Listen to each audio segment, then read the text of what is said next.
Hey, what is up, YouTube? Angry Eradicate here. Today we're starting our podcast. My first guest here, he'll probably be reoccurring quite often. Slowbro the first. Why don't you say hello to everybody here? Yo, what's up? Oh my gosh. He's here today. He'll probably be on the show a lot, like I said. We're going to talk about a few different things today. First, we'll start off with the physical special split. We might end up talking about the X and Y anime, some of its shortcomings, mostly the league, and we'll talk about some of its the good parts of it, because it definitely was the best anime in my opinion right now. Definitely not the abomination that the current one is, the Sun and Moon anime, playing baseball games and wasting episodes at the beach. Even worse than the Univa one. Yeah, it's not looking too good. The animation sure is better, but you can't say the drawing. Like, Ash looks like some kid who crossed the border illegally. He does not look like he is a normal kid anymore. But first of all, physical special split. This is something we actually discussed a few days ago. It was pretty interesting, some of the stuff. Just like, obviously people know that before physical moves, like the types were decided to be all physical moves or all special moves, and some of the types make no sense. Like you look at Dragon from Gen 1, you want to explain this one, how Dragon... Oh yeah, because they only had, well, the physical special split, it was the same way in Gen 1 as it was in Gen 3, so you have to go back to Red and Blue and Yellow, and, well, we're not even getting to the fact that there were no damaging Dragon-type moves, they just had Dragon Rage that did a fixed 40 damage, but that's besides the point. Dragonite was the only Pokemon that was a Dragon-type, and it had 134, and it still does attack, and 100 special attack, but they still decided to make Dragon special stab instead of physical. Well, wasn't Twister invited? That was in Gen 2. Gen 2? Yes, and that would be special then, right? Even though the only dragon, because Gen 2 didn't add any dragons, besides they added Horsia, that line. They're the Kingdra line, which is better at special, however. It's actually the same in everything. Besides, I think there's one stat that's a little bit different, but I guess most of them are 95. Oh, okay, yeah. I know it's relatively close between the 85 to 100 range, but Dragonite would still be the optimal dragon per se. The dragon of the region. It's definitely more popular. It's better competitively. You cannot argue that Kingdra is better than Dragonite right now. That's not an argument you can make. But the fact that they made stuff like that, they made Ghosts, even though Gengar was the premier Ghost in Gen 1, they made Ghosts physical, right? Yeah, and it's not only that, but they did add Mischievous, but even that was a special attacker. Yeah, Mismagius wasn't until Gen 4, but Mischievous was Mischievous was still more special attack. Were there any other ghost types in the first two gens? I know there's not that many in general. Not anymore in Gen 2 until 3 came out, in which case they added, what's it called? Dusclops line. Yeah, where it was better attack, but it's more of a stall Pokemon. Other types that were kind of weird, Psychic obviously was the correct type in being special. That's why Alakazam was so strong, and the fact that they messed up the typings on that. We could probably do the way that they had in Gen 1, critical hits were dependent on how fast you were. Yeah, so Pokemon like Alakazam were even more broken than they really should have been. Pokemon like Alakazam, Mewtwo, I didn't play competitive Pokemon in Gen 1. I wasn't at the age to even play Pokemon during Gen 1, but I think I was just... It was 1998, right? Or 2000? It was made in, like, 1999, I think. 1999, so right in between my two predictions there. But I was just born a year before that then, and... The competitive play was only Alakazam and... Oh, wait, I'm sorry. Mewtwo. That's for Yellow. Red and Blue's 98. 98. Oh, there you go then. Right when I was born, first Pokemon game. So it was done on purpose. See, they were catering to me, even though I was too young to play. But if you look back in competitive play, stuff like Gengar, it was still pretty good because just look at how much other stuff was bad. You didn't have that many strong things in that game. You only had, 150 Pokemon anyway to really use? And there were a small fraction that you could actually use in battle. Yeah, you had stuff like Golem actually being decent simply because there's not that many things that were good against it because there weren't that many good things. That's kind of an issue you look at back then. People say, oh, Gen 1 was the best. Well, not like so much for battling and stuff because it relied on you using Alakazam, Mewtwo, and the legendary birds simply because... I mean, not to sound like a Gen 1er, but I really actually kind of did like the Kanto region as, like, its design. Designs of Pokemon or the region itself? The region itself. I mean, I'm not sure why I like it. Like the color towns? For some reason, yeah, I do. No, that's cool. It's your first game playthrough was of Kanto, Fire Red. Yes, that's fair. Like Sinnoh is my favorite. That was my first playthrough. I think that's everyone is gonna like the one they played the most. I played first the most, simply because that's one you remember fondly. Your first playthrough of any Pokemon game is gonna be your best because it's new to you, and that's the one that's gonna be nostalgic to you. I actually kind of do think that Kalos is at least as good, if not better, though. Like I don't know how to describe it. It just seems like they did everything perfect, like with the 3D being in the caves. That's a pretty unpopular opinion there, actually, but we can discuss that a little bit instead of the anime, since that can kind of help. We can bridge easier to that than the anime. But for X and Y, a lot of people didn't like the group, which I thought it was pretty interesting how they did it. They kind of teetered off with it towards the end to kind of become a generic, oh, hey, look, you're the only one who means anything in this group, and everyone else is kind of just there for supporting side spot. Even Serena, or the Calum or Serena, whichever one you weren't playing as, kind of took a supporting. Their whole goal was to be relevant, and you continuously, with that little smirky smile on your face, just prove them wrong, that they were absolutely worthless, that they were not a good trainer. Especially Tierno. I mean just the rival, like your main rival. Everybody else on the side had their own little dreams, and they could accomplish it. Tierno did his dumb little dance things. Shauna made her good memories. Trevor took pictures, I think it was, and got the national decks. I think it's pictures in the anime. Was the pictures because that was in the anime. Face. And then the national decks, he was mostly there for the Pokédex in the game, and you kind of disproved him with the fact that you were just better at his job, even though you were mostly raising Pokemon.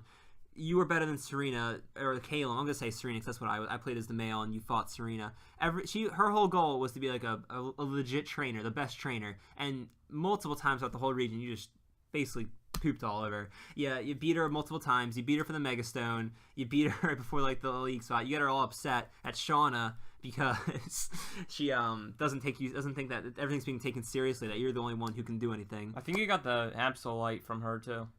Yeah, even though you beat her and she gets to keep it apparently, but that doesn't really matter too much.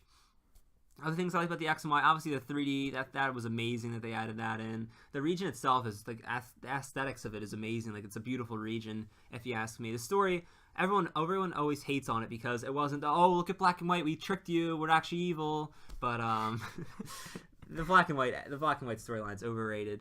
And then afterwards, like in Black and White 1, you fight the 7 sages and they just all go away, and then gets away. Oh, wow, look at that. Play the next game, pay $40 more for another terrible region game. What are your thoughts on that? Yeah, I mean, I guess it sounded better than it actually ended up being. Like, they pretended to be, like, we hate when people own Pokemon. The fact that they own the Pokemon isn't even the worst part. The worst part is that they say they didn't believe in it at all. They were only doing it to trick their members and you. Yeah, they were a big hoax. Everyone's like, oh, wow, we got tricked. Wow, wowzy there. And then, no, it's like, we saw what you're doing. You're pretty much the same as every other team, maybe a little bit different. And then N, the biggest hypocrite of them all, enslaves a legendary Pokemon to do his bidding, to inflict pain on others so he can live a peaceful life with other Pokemon. That doesn't really seem fair, if you ask me. Other than that, Black and White, like the aesthetics from Black and White to X and Y were amazing. Black and White just didn't really do it for me. Sure, they were better than the little, like, the old gen graphics, like Gen 4 and Gen 3, they were better than that. And the fact that people got bigger, it seemed a little more 3D. They had the whole 3D talents. That kind of bridged the gap over to X and Y. But I think X and Y really delivered on it. They didn't do as many Pokemon. That's something you like here, that they didn't do as many Pokemon, and then that they really focused on the actual designs and the layouts. Almost everything in X and Y is at least somewhat competitively viable. You look at even some of the weaker stuff like Noivern and Bishop, even like Go-Go. Go-Go. It's not a terrible thing. It's not a top of OU like Talonflame, Greninja, and Aegislash but there were a lot of good things that came out from X and Y. A lot of stronger. And things. Honestly, like their designs, I really like them. I'm really starting to like Pyroar. Mm-hmm. I mean, I just think that I like lions in general, but I like how they have the mains and stuff like that. Yeah, the aesthetics are a lot better than some of the Gen 5 ones, which kind of took a more realistic approach, or they tried to design things off of things more. I'm sure you can say they did that in Gen 1 as well, but some of them, like, come on, Kling Clang, a bunch of gears thrown together, like, come on. It's just, there's a point you can base it off real things. That's not even the worst part of it to me. I don't know how to describe it, but all of them sort of look like they have the wrong colors, if that's how to describe it. Like, it just doesn't look right somehow. Most of the color schemes aren't right. The ones that I like the most are the ones that kind of have, like, decent color schemes. Like, Chandelore's color scheme makes sense. Ferrothorn's color scheme makes sense. It's a plant metal thing. But then again, are you really going to ever be able to get those in your playthrough? Because every Pokemon evolves in, like, the 40s, sometimes 50s. Hydreigon evolves at level 64. You're not ever going to get any of those. You're probably going to be using your Pokemon from the beginning of the game, in which case the Elite Four is going to Raffle Stomp you. Yeah, the Elite Four, the jump from like Victory, obviously like no game has Victory Road like level 60s, but the level jump in Black and White up into the League where they have really strong Pokemon, like the team I brought didn't have a lot of stuff from late in the game because they were just too low level to level up. I didn't want to grind for hours in Victory Road, and then I brought the team in, and because they're all the stuff that when you get in the game that's all weak, they got 2-hit KO'd, and I 5-hit KO'd just about everything in the league, and I didn't want to deal with that. I'm like, okay, I'm not going to grind in Victory Road for 5 hours, so I traded up my Gengar off from a different game, a different version of Black and Because White. the thing is, I already beat the Elite Four just by buying a lot of floor stores and revives, so I had the transfer option. So Ethan transferred his Gengar up to my game, then I traded it to him, and then he didn't have to use all those garbage Pokemon. Yeah, I didn't have to use my Watchog, I didn't have to use my Emboar, those things that just got two-shotted by pretty much everything in the actual Elite Four, and while I 5-shotted them, I didn't want to buy 400 Hyper Potions and just grind through it. That wasn't an option. That's what I ended up doing, though. I just didn't like the Subway option in Black and White. It's kind of a whole episode turned into like a whole just shooting on Black and White. Kind of like that. I think it's so ridiculously overrated. Yeah, the anime doesn't help at all. I can't really say that about any other gen besides 7. Like, 5 just I have no idea what makes people like it so much. Yeah, I don't know. I don't get the hype of the whole story. That's what everyone says. Like, En's an amazing person. Like, I didn't see that in N. I think he's a little bit hypocritical that his cause involved saving Pokemon, yet he enslaved Pokemon just the same as you did. Sure, I don't think he put them in his Pokeballs, but he still enslaved them to do that. He still battles with them, yeah, and basically like using dogs to fight other people with dogs. What's that called? Dog fighting.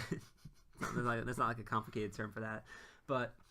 Yeah, we kind of done this whole 11 minutes in so far and just hating on Black and White, but that's okay. X and Y, we can talk about the anime for a little bit too.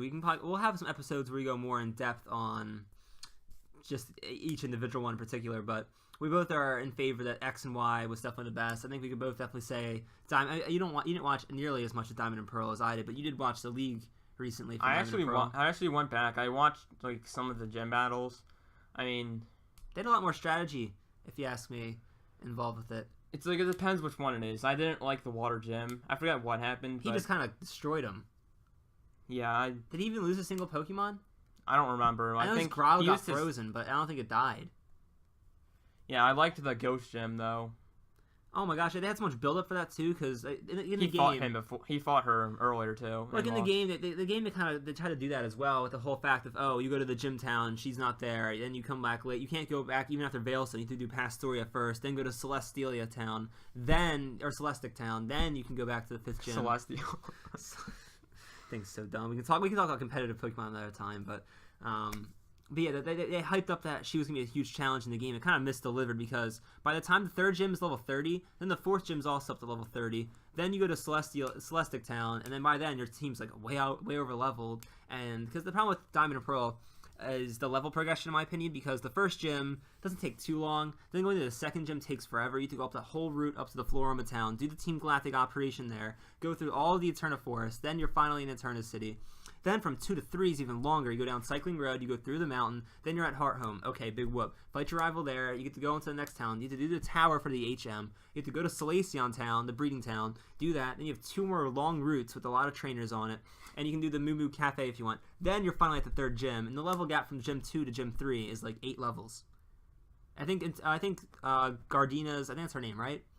Something like that. Her like highest level is like 22 or 24. I want to say it's 22. Like a Roserade, and then Maylene. Maylene's the fighting gym leader. Both of them have Lucario. Yeah, and then her final thing's a Lucario, and it's level 30. So after doing multiple routes, Cycling Road, 2 major towns, the rival fight, and then Moo Moo Cafe, and multiple big routes, you fight something 8 levels higher, and that's super weak to a lot of things. Yeah, like even because of being part of Steel, it's also weak to Fire, and there's a good chance it chose Infernape. Yep, and Torterra or Grotle have some ground type move at that point, probably maybe Earth. I think he gets Earthquake by then if you're a little over leveled. But if you have Empoleon, you probably won't have Empoleon, hopefully. by the time you're the third gym? I remember my first playthrough because I was bad, or my second playthrough because I was still bad at this point. I did Torterra the first time, but I couldn't beat the whole thing, so I reset with Napoleon. I went with Piplup. It was an Napoleon by then because I was super overleveled, but that was because I didn't have my starter. But still, even now, I don't think it has like that strong of a fight. I think it only has Force Palm, and it didn't do that much since I was so overleveled. But yeah, I think we kind of got way off topic there. I'm not gonna. It's gonna take us some practice of getting good at these guys. Like this is our first time. We're not doing any takes either. This is all one shot. No editing out any of this right now. Hopefully the audio came out well. But we kind of got off track there. We're next time we have a little bit more of a schedule, or a little bit more of a topic list maybe. But we were gonna talk about the anime there. And I got huge off track with the progression. Oh my gosh, I went on a rant. But X and Y anime, it was good. Believe us. If you watched any of the anime in X and Y, the animation got a lot better. The characters were so much better. They weren't naggy or braggy like they were back in Gen 5. Oh, yeah, like every single Pokemon that Ash caught, they all had some kind of like personality trait, or like they all, well, most of them had like some kind of battle style, except maybe Talonflame who just attacks. But they really went into it with every one of his Pokemon. Yeah, the whole Lucha fighting ability, like in his like pride. He takes on their attacks, and Greninja fights close range, and like Noivern uses the one sensing thing so that he can tell where they are. I mean, Gudra just uses the bide. I mean, yeah, pretty much everybody besides Talonflame has some kind of unique battling style. Well, you look at like Black and White, and like, all right, Snivy had Attract. Okay, that's one thing. Pignite, well, I can be on big and bulky. I can get pretty fast after I use the Flame Charge. You look at stuff like Oshawott, and it just kind of sucked.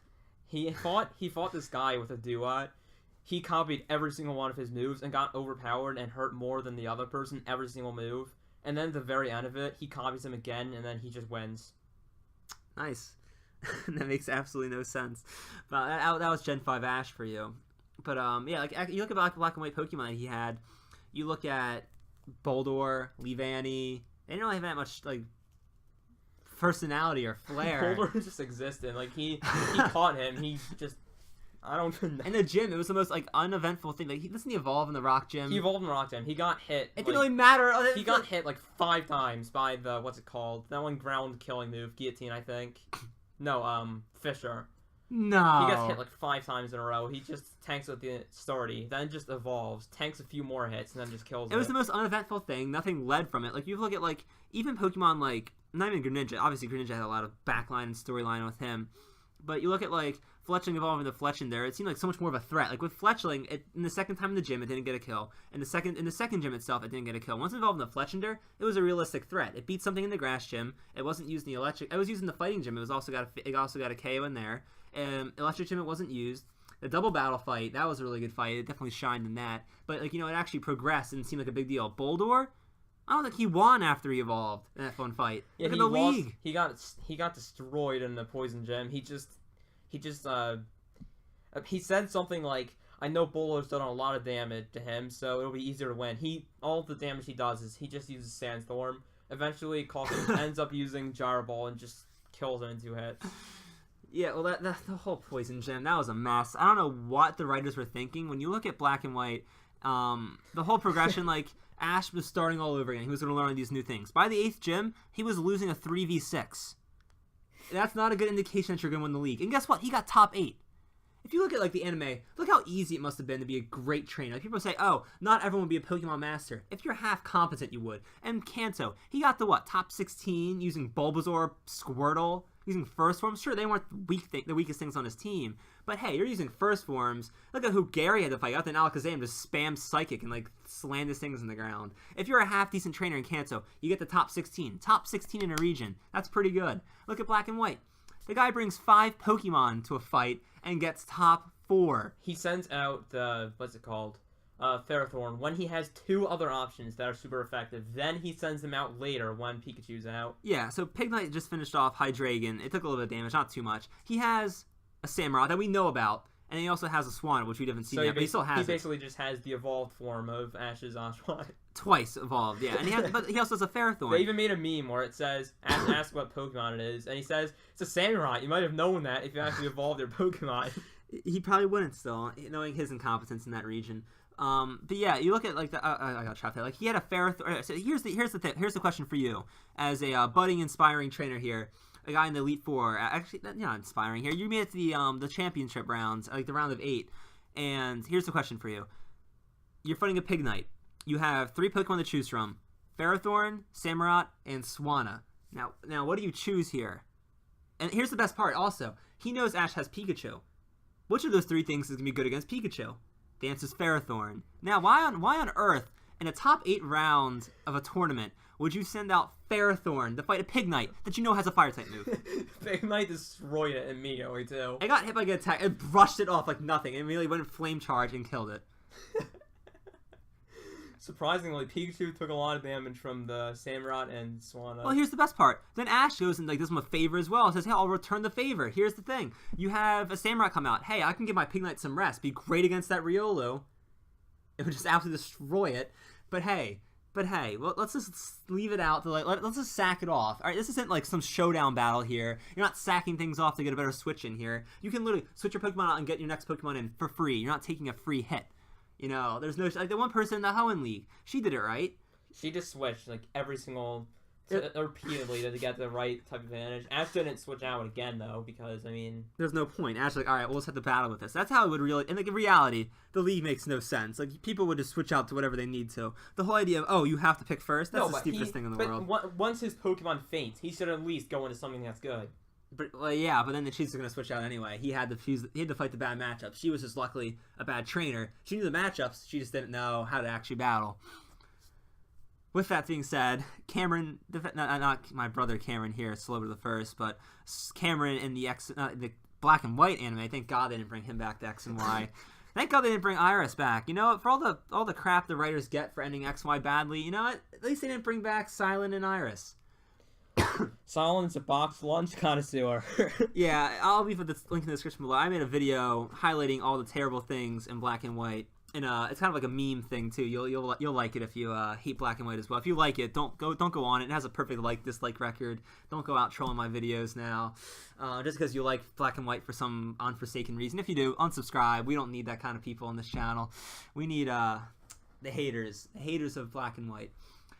That being said. We'll wrap it up in a few minutes. We're 21 minutes in or so. I wanted these to be like 10-15 minutes. We got a lot of this juicy discussion going here. X and Y, League was held much better than Black and White. Characters were fleshed out much better. They could have done it so much better, though, is what I think. Oh my gosh, yeah. I mean, the League felt rushed. You had the episode before. You had a dumb clock tower town thing, the Invention Town. Oh yeah, that. Don't waste an episode on that. That's what happens before the League. I'm pretty sure you see more fights of other trainers than you do. You see the same amount of fights of other trainers as you see Ash fight trainers. Ash fights 3 people, technically. 2 in reality. You see the beginning of one fight. You see Greninja fight the, what's it called, Altaria. For like a minute. You see it, they go for the Draco Meteor, Greninja gets hit and then evolves and then wins. And then you see the end of the fight where Hawlucha beats the Mega Absol, which that proves the whole thing that like only Greninja could carry Ash's team. Oh yeah, and the thing about Hawlucha beating Mega Absol, everybody always says that since Charizard was able to beat the 10 Megas in a row, that he would be on a whole different level. But the thing is, like that's the same Mega Absol that beat the 8th gym, so it's probably like at least kind of strong. And if Hawlucha can beat it without taking any damage, and Charizard almost lost to the Mega Venusaur. Yeah, he healed afterwards. He used like a super potion after that. Then he gave him a berry. So it wasn't really like he fought 10 in a row. He was healing. And he was losing to the Venusaur too.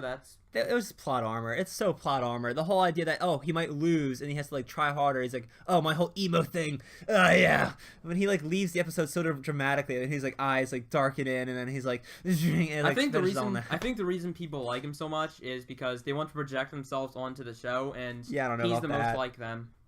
Because a lot of the people are emo who want to feel like they're better than other people.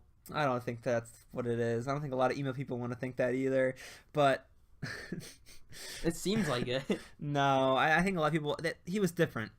He was different. It was different with the whole. He was better than Ash the whole time. I guess not really, because Paul was kind of the same way. But Paul could back it up more. I think he actually battled smart. Ash. He actually had like strategy. He watched what Ash did and he countered it. He knew like what Ash's battling style was.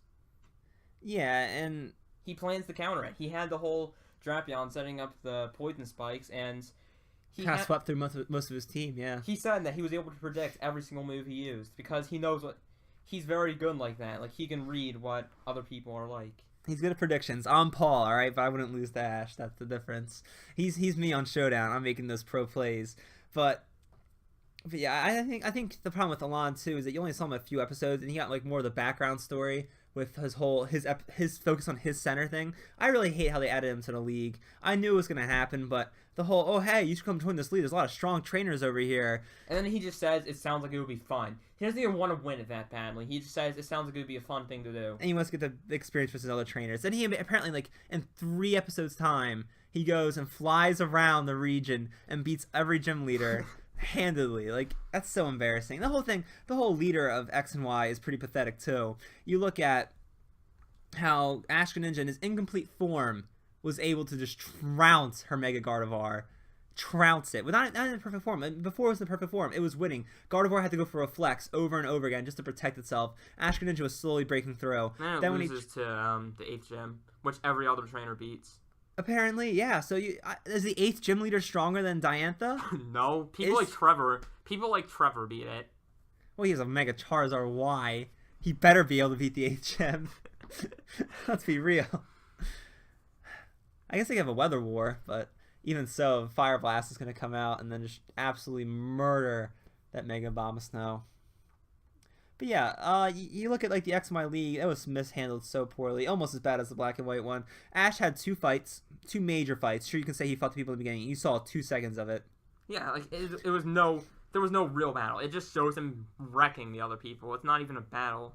Yeah, and like they try to make it seem close, and like the X, at least in Sinnoh, they try to make the fight seem close. Against Nando, Ash wasn't going to lose to Nando. We all know that, but at least they made it close and made it cool. And most people saw that since he was fighting Sawyer first, that he wasn't really going to lose to Sawyer. There was a chance. I guess there was more of a chance in him losing to Sawyer than there was to Nando, but it was dumb. They only had 2 major fights, 2 6 versus 6. It just wasn't enough for me. You saw more fights with like Tierno versus Shota and the stupid Charizard Y versus Charizard X fanboy service. The first thing they have to show in the league, a fanboy service, of course. Like Charizard and Lucario are probably the 2 most overhyped Pokemon. You can't really argue that. You can't argue that at all. Between the movie from Lucario and the fact that in Gen 4 it's the final Pokemon in a gym fight. In Gen 5, it's the thing that beats Ash's team. Gen 6, it has a huge arc for itself. It's like the major Mega Evolution. In the game, it has the whole shrine to it, and whenever you battle in front of it, and they get an honor for it. And of course, your first Mega is Mega Lucario. We can do a whole 20-minute thing on our hatred for Lucario, but we're not going to right now. We're probably going to end it just right out now. Any final statements, anything we covered? We kind of jumped all over the place. We'll probably try to focus it more next episode.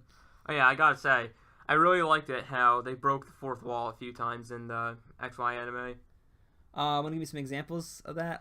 Yeah, like at the beginning of the series, like when Ash says that he'll always be a Pikachu, and then Jesse's like, "Oh, you have reruns." Oh yeah, yeah. Jesse called him out. Or on like when that. they talk about screen time. Yeah, Team Rocket does that quite often. They did it in one of the movies. They ask, they're by themselves. I wonder if we'll get more screen time in the next movie or something like that. So they do that decently often. Anything else you wanted to? Yeah. Last thing. I wish they had at least one of those where they like try to insult the viewers. Like they never did that, but they kind of did with the whole league. Well, I mean, I meant 4th wall breaking that insults the viewers. But... Oh my god, you love that for some reason. You love when games like the one we won't get into it. We were watching some we're pretty big fans of Undertale. There's this one fan-made Kara fight where insults. Don't get me wrong. I hate most of the fans of it. Like, oh my god! Whoa. I like the game itself, but a lot of the fans are cancer. A lot of the fans are not. A vocal minority. A vocal minority. All right. Well, anyway, like when they had what I'm trying to say is that one Kara fight. Yeah, like Ethan said the Kara fight. I don't know what it's called, but it like insults the people who are fighting it, like saying that they're a drain on society because they're a gamer, and it tells you like that you have no chance of beating it because like you can just turn off the computer to win. That's the only way to win is by giving up, and that was the whole insult for it. But that's way off track. I don't know why. I just love those kind of things. You love when people get insulted. I like the 4th wall insulting thing. I don't know why you do, But I have like no major closing statement. We'll try to be more on focus next episode, guys. I hope you really enjoyed. This is 30 minutes long. Dude, that's like a what's it called? That one thing that gives you music tracks, like 30-minute for video game music. What do you mean? Like that one BRSTM or whatever. That one channel that I use? No, the one channel that gives 30-minute looping music. Oh, there's a lot of channels who do that. But anyway, guys, that's all we have for you guys today. We'll see you in the next one. Catch you later.